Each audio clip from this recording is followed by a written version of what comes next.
Yo, what's going on, everybody? Welcome to another installment of BrickWall Reviews, as we call them during the month of October. BrickWall Horror. That's right. We are back. We're back. I'm Dave, and I got right here beside me B. What up, B? Other side. Well, I'll point it one side, point the other side. It's one side for me, other side for you. It don't matter. B, what up? What's going on?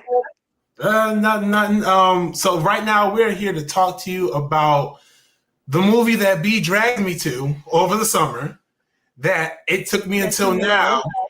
To talk about it because I had to get all the jitters out of me. I had to get the fear of this being such a bad movie off of me. He's talking about the remake, the legacy sequel. Was it remake, legacy sequel? No, it was a legacy sequel. The unfortunate legacy sequel of I Know What You Did Last Summer, called I Know What You Did Last Summer. Nah, I still know what you did last summer. I'll always know what you did. Or I Know What You Did Last Summer again. Yeah, all right, I know what you did last summer again. No, just I Know What You Did Last Summer, the 2025 version. Before we get into it any further, I want to remind you guys, go ahead and hit that like button down below. Subscribe to the channel. You already subscribe. Follow us on social media. We're on Facebook, Instagram, Twitter, Twitch, and just got on TikTok. That's right. If you've been following the TikTok, you know we've been dropping reviews. B has been doing her horror series over there as well for the month of October. So make sure you show her some love over there as well. And I'm talking about stuff that I just don't get to talk about a lot. I'm doing a lot of different content. So make sure you show up, show some love. And what else? Am I missing anything, B? We got some more reviews coming up. Got some more reviews for the month of October, BrickWall Horror. I will say we got one review I'm really excited to get to. So make sure y'all stay subscribed and make sure y'all keep showing the love and all that good stuff. And you will see what I'm talking about when I'm excited for that one. And last week I talked about Talk to Me. All right, that's enough plugging all of the other stuff. So let's get into this because I'm trying to delay talk about this because this movie scarred me for life, man. But not in the way that you would think. So, I Know What You Did Last Summer. This follows a group of kids, teenagers Yes. they're college students. Are they college students in the beginning? I think so. Wasn't one of them getting like married, and the other one had like a coke addiction, and the other one was in rehab, and the other one was like a lesbian until she wasn't. They were like fresh, maybe like a year or two out of high school. So technically teenagers, almost not teenagers. Okay, I'll take it. So it follows these group of almost not teenagers, but almost adults as they get into an accident that's very similar to the original I Know What You Did Last Summer. Now, fun fact, I don't remember fully seeing the original I Know What You Did Last Summer. I do remember tidbits from it. And if you guys are anything like me, you know a lot of what you know about I Know What You Did Last Summer comes from Scary Movie. Specifically, what are you waiting for? What are you waiting for? A lot of I Know What You Did Last Summer came from I Know What You Did Last Summer, which was remade into a parody by Scary Movie. So go ahead. A paradoxical statement in and of itself, and I hated it. But so it's pretty much the same thing. These group of kids, they cause an accident that pretty much results in the death of an innocent person. And instead of, I don't know, maybe calling the police, which I will get into with great vengeance and furious anger, they instead of calling the cops or instead of like reporting it or anything, they're afraid that they'll be held liable. So they decide to cover up the murder by pretty much just saying, "Hey, it never happened, and we'll never talk about this. And if you talk about it, we'll probably just punch you because what are you talking about? What accident? What?" So that's like that. Just let me finish the synopsis first. So they go and what was that? Oh, so like a year later, they start to get stalked by mysterious messages claiming that they know what they did last summer. So they are now on a mystery to find out who is stalking them and how they can survive, or how they can figure out who's stalking them in the midst of a lot of murders happening, especially towards the friend group. People are being hunted down and killed, so they have to figure out who knows what they did last summer, which that's like a really good name for a movie, though. Like, who knows what you did last summer? Like, that's like, I don't know. I'm cooking with that one, right? Right? I did something. I appreciate what I did. You know, got to. So yeah, so that's pretty much the premise of the movie. So why I am so, me personally, why I do not like this movie, and it started it started at the accident. Okay, so spoiler alert, if you haven't seen this movie, I do apologize, but listen, I'm going to save you time, okay? We're going to save you time. I'm going to do the one thing that B didn't do for me and save you time and money and aggravation, okay? That's what I'm going to do for you, okay? Because even though we saw this on Discount Tuesday, Wednesday, what day was that? Tuesday or Wednesday? Wednesday, I believe. Discount Wednesday at AMC, 50% off tickets. Even though we saw it then, guess what? Still a waste of money. Even though I didn't personally buy the tickets, still a waste of money. Okay, still a waste of money. The only thing that was worth the money was the slushie. Yeah, I had an icy that day, and I remember that icy because it was so delicious. Like a little treat. It was a little treat. It was a little treat for such long hour plus torture. So the reason I shit so much on this movie is because the accident occurs when one of the kids, adults or whatever, and y'all know I never have these names in front of me, so don't even come for me right now. You already know. Teddy, thank you. That's why we have you here, B. When Teddy is standing, he stands in like the middle of the road, and he's like fooling around because they're like all out getting high and drunk and just, you know, bullshitting around. And so, you know, he's like playing around in the middle of the road and the car is coming. So the car is coming up kind of fast. He's still out there like, oh, ha, ha, ha. Car's not going to hit me. Ha, ha, I'm Teddy. Ha, ha, ha. And so the car gets up on him. One of the other kids pushes him out the way. And that car ends up veering off the road. And when it veers off the road, it busts past the barrier and starts to fall off the cliff. All the kids, all these individuals try to save this person. They, they try to burst into the glass. They couldn't get in there. They try to stop the truck like they Captain America, couldn't do it. And so eventually they're just like, yo, we got to just let the truck fall. There's nothing we can do. So they let the truck fall. Obviously, the person in the car dies. So the thing that really kind of messed me up during this whole entire sequence, though, is that they didn't have to freak out about it because their whole thing was, oh, yo, we can never talk about this. We can't call the cops. We're going to be in so much trouble. I'm going to lose my scholarship or whatever it was he had at risk. Like, you know, we're going to go to jail. The police aren't going to believe anything, blah, blah, blah. It's like the whole time, and I'm sitting in the theater, B is my witness. I said, yo, there is no way that they're going to get in trouble for this. No way at all. Because it was an accident, number one. Number two, the car was speeding, right? The car was speeding. And then number three, they tried to save this guy. They tried to save him. So I just couldn't really see how they would have gotten in trouble for it. So I don't know. That's what really grinded my gears about it, in all honesty. I'm going to stop talking for now. I'm going to let B give some of her thoughts, okay? Because I can go on for hours, but I won't.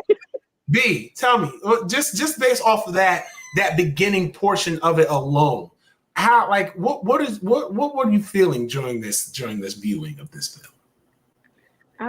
So the accident could have been avoided, definitely. Especially the fact that, yes, Teddy was in the middle of the road. They were drunk. They were high. He could have moved. Not sure if the car was speeding or not, or if it was just coming around the corner because it was like at an awkward curve in the mountain or whatever. And, you know, even if he was going speed limit and somebody's in the middle of the road, you veer off, you're going to hit the median or hit the guardrail and, you know, possibly go over. I don't remember if they called the police or not, but I do remember that they came when they were leaving. The police were on their way up the mountain. Yeah. So I don't know if they called the cops. They might have when they were leaving. Um, what other part did you say? Them freaking out about calling the cops, which I thought was like ridiculous. Oh, I mean, they could have called the cops, If definitely. anything, they were gonna get misdemeanors for fucking around in the middle of the street. So I remember that Teddy's parents were like very big, like hotshot people in the town.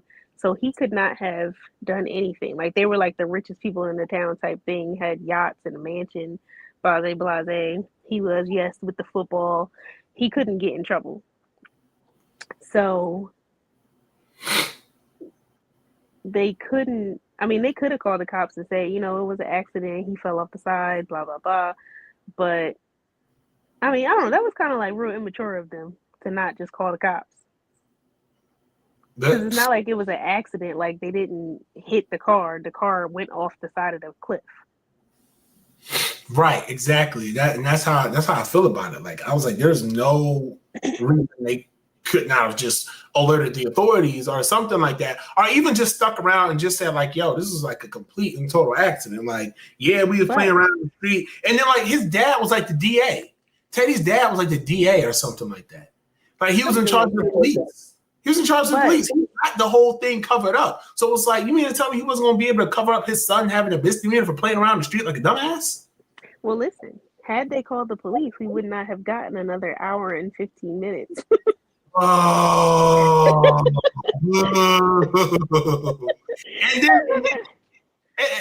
and we'll get to this part eventually, but I just want y'all to know, ladies and gentlemen, that the killer reveal and the reasoning behind the killer, fuck you, movie. Okay, that's what I gotta say. Like, because fuck you. Because that was uncalled for. It was completely uncalled for, but we'll get there. So, in the process of, it's like it fast forwards a year later, everyone's so traumatized from it. In fact, one character, she's so traumatized, she becomes a full-on slutty lesbian. Yes. Another character is so traumatized that she gets a whole nother fiance. Oh yeah, because she was supposed to get engaged to who was it? Teddy, right? No. Teddy. Her and Teddy. Okay, yeah, she was supposed to get engaged to Teddy, gets a whole nother fiance. Teddy becomes a fucked up alcoholic who lives on a boat in the middle of freaking nowhere. It was just ridiculous. Like the amount of trauma. But of course, that's when you have the killer, the Sandy Hook killer was his name. I believe the Sandy Hook killer was beforehand. Okay, well, whatever this killer's name was, or whatever they referred to him as,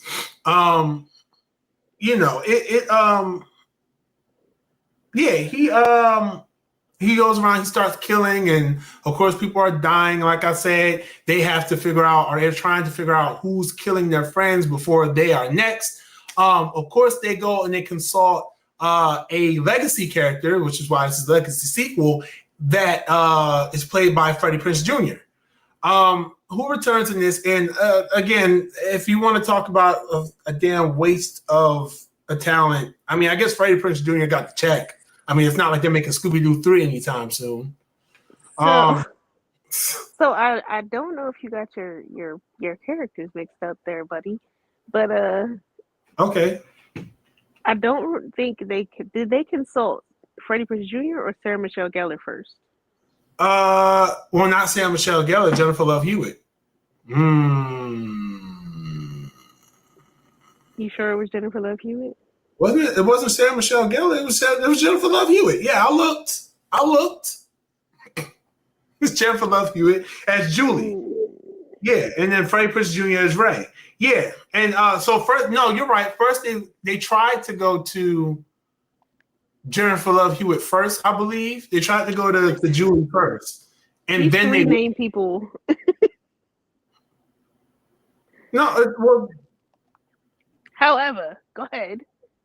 Well, they went to consult them and they got nowhere. Okay, this is pretty much how it went. Like Julie was just like, yeah, no, I'm not helping y'all out with any of this. Like, this is dumb. Like, stay away from this. Don't do it.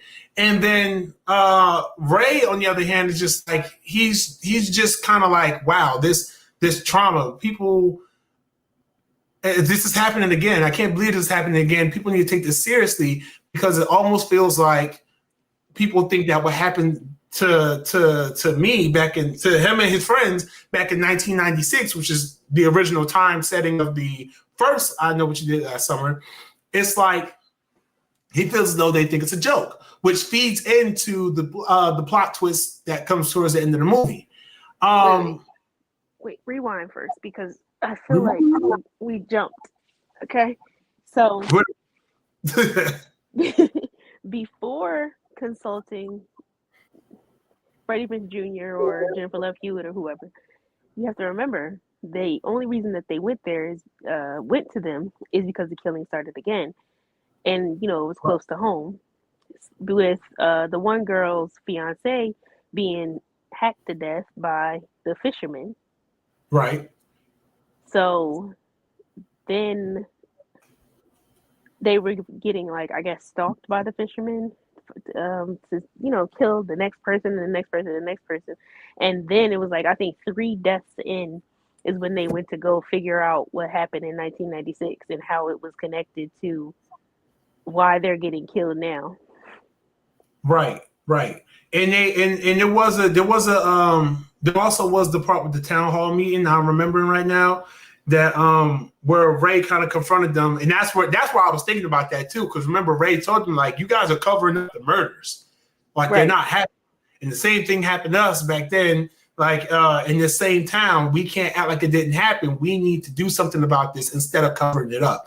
That's where that thought came from. So it was a conversation that happened prior to, and Freddie Prinze and Ray was the first character to show up, and then they had Jennifer Love Hewitt. Okay, so yeah, we did skip something. You're right. Yeah. So the kills in this movie. Because in between all this, of course, you have the kills, and that's what drives the plot.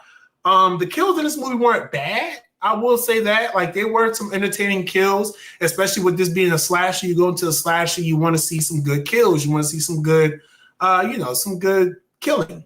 Oh, definitely. They weren't the strongest I've seen in a slasher in recent years. Again, do realize that I have recently started diving into horror movies the way I have, though. So I don't have a bar really to compare this to. But I will say that this was maybe on the closer to the weaker side of slashers for me. What about you? What do you think? As a 100% fan of the slashers with the gore and everything like that, it wasn't as gory as some things that I've seen, like Slasher, the actual show, where people was getting destroyed in that. So if I go see I Know What You Did Last Summer, and I'm expecting people to get completely destroyed. I think the worst killing was consequently Teddy. What was his? So he was going down the tunnel, and remember, the gate kept opening. He walked in and saw the fisherman's flicker or whatever, and didn't think it was a person. He was completely drunk. And then the fisherman just starts walking behind him and just slices him up. He's sitting on he gets up the stairs, and the fisherman just annihilates him on the stairs. Oh, that's the one where it was like in like the little golf course or something like that in front of the house? No. Wasn't there one that was like that, though? It was like outside of the house somewhere, and then somebody was just getting like tore up. And it's like they couldn't see because like the people were inside, so like they weren't paying attention to what was going on outside. So homeboy was getting his behind killed. I remember that one. Okay. I was at a different character that got killed like that. Cause that was the one where what was it? That was the one where at like the next scene the person was hung up in front of the town. Which kill was that?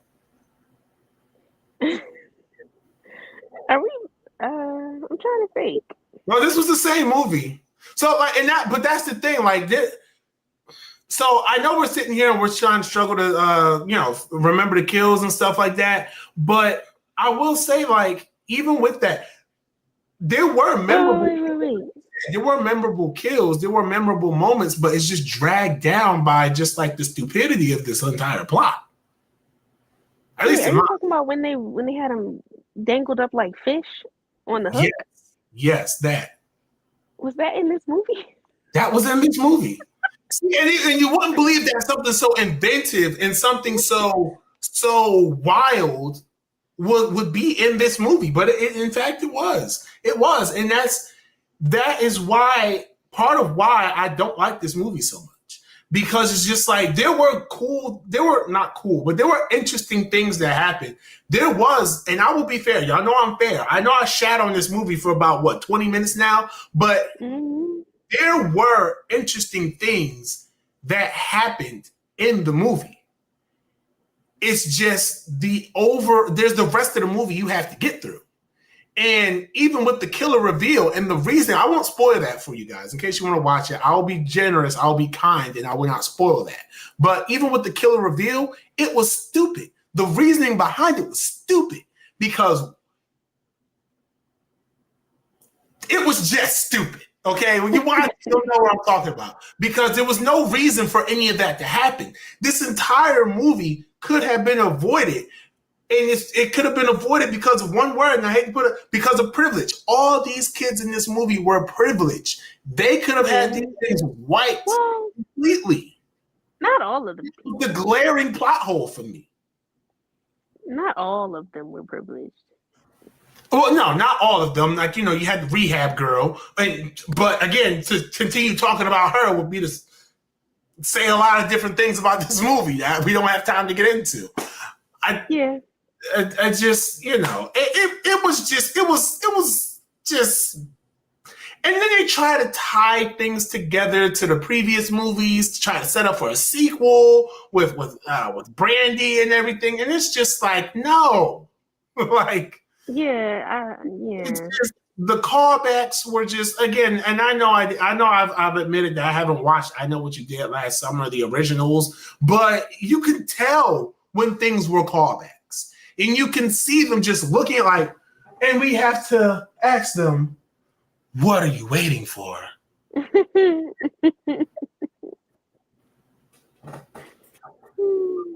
Huh? Like, stop. Like, it's just. Well, that was more of an homage to the last film, I mean, I get it, but like, it was, and then like, even when like they had Jennifer Love Hewitt's character meeting all the kids for the first time, and it, like, the movie kind of stops as if it's like this big Avengers moment, and it's like, yeah, like, when you're on them, the music's like, doo, doo, doo, doo, doo. I'm like, yo, get the fuck out of here. Like, I don't know. That's me personally.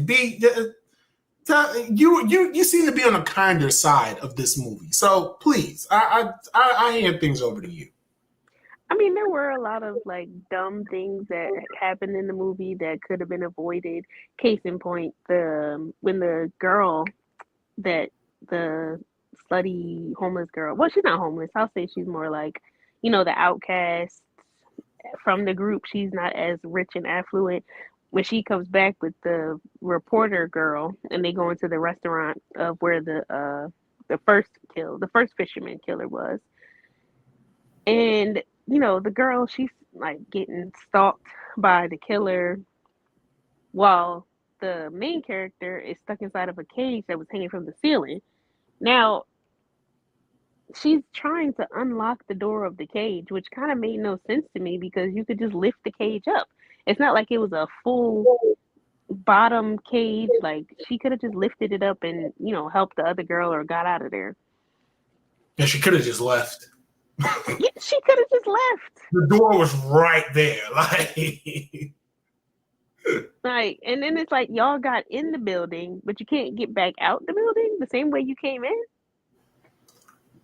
Just an example of the ridiculous things in this movie. Like, and don't get me wrong, because that and the scene that B's referring to, in concept, it was a very well thought out sequence. It seemed like it would be exciting, but it just wasn't.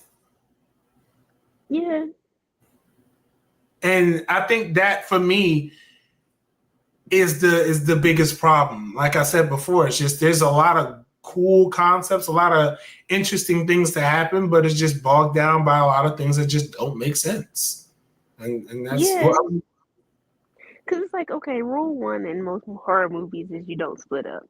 So I'm thinking now when they went to the cemetery and the groundskeeper was getting the surveillance footage, the one girl was just left by herself in the cemetery because the other friend just walked away from her. just up and walked away too. Like we're not even exaggerating. He up and walked away. Like didn't say anything, just walked away from her, and she's just sitting there. And like her situational awareness just sucked because why you don't hear somebody walking away from you? With them heavy ass boots, somebody walking towards you. Right. Loud ass. Like, yo. But it's just stuff like that. Just And then it's like the other one was with the guy in the car. oh yeah, that was. There's a killer after you. Why are you going outside? And then the fact that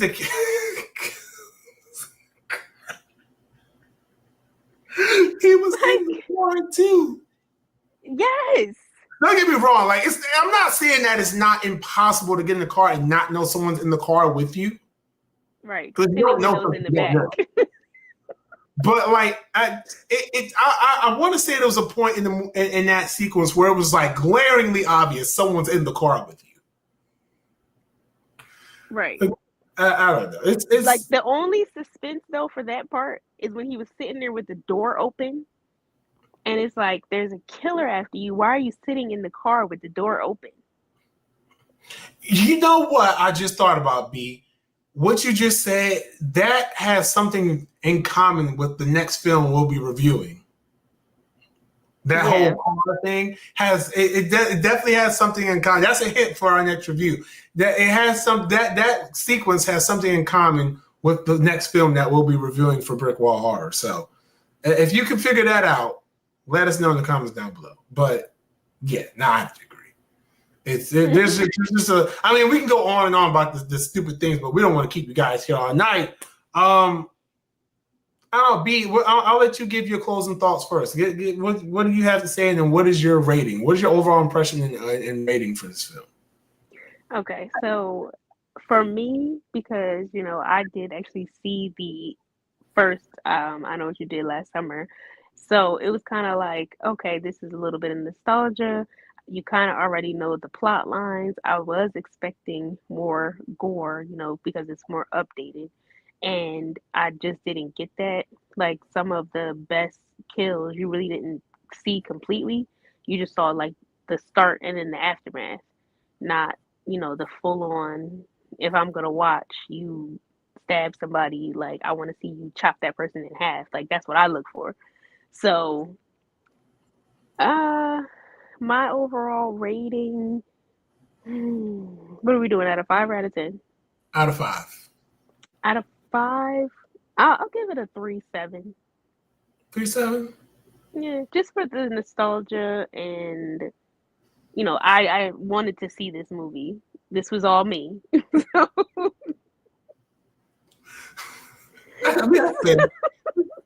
Well, I'm about to come in and shit all over that parade.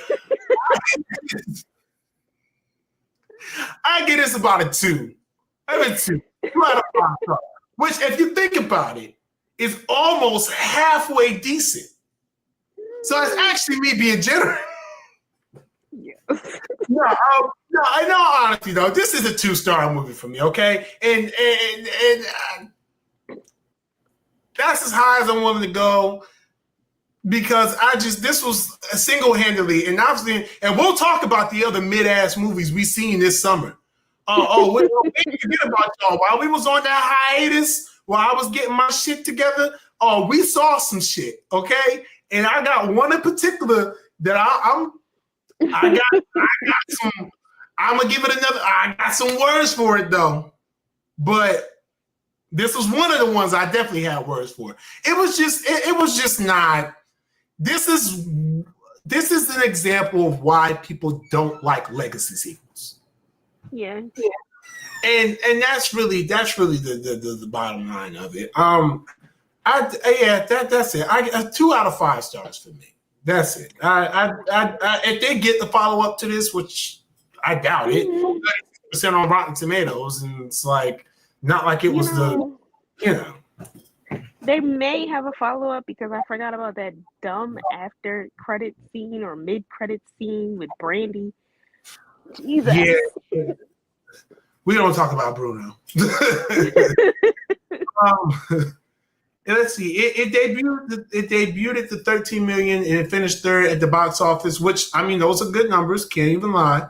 But I don't know. They're gonna have to up the ante for the next one. They're gonna have to make it actually really interesting, and that's really what I have to say about it. So, but I mean, you got anything else? Cause I don't. No, but people should definitely watch it on their own and make their own opinions about whether they like it or not. Because you gave it a 2, I gave it a 3.75, but I'm gonna drop it to a 3.5 just because of that ending scene with Brandy, which made no sense to me. But they just dragged her into there.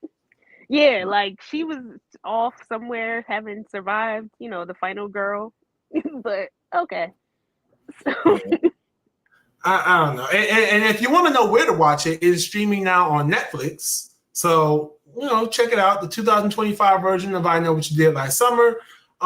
Check it out and let us know in the comments down below. Did you enjoy it? Did you not enjoy it? Was I too harsh? Let me know. Some nostalgic feels. Yeah, was it nostalgia that kept you in? Let us know in the comments down below. We really appreciate you guys checking us out tonight.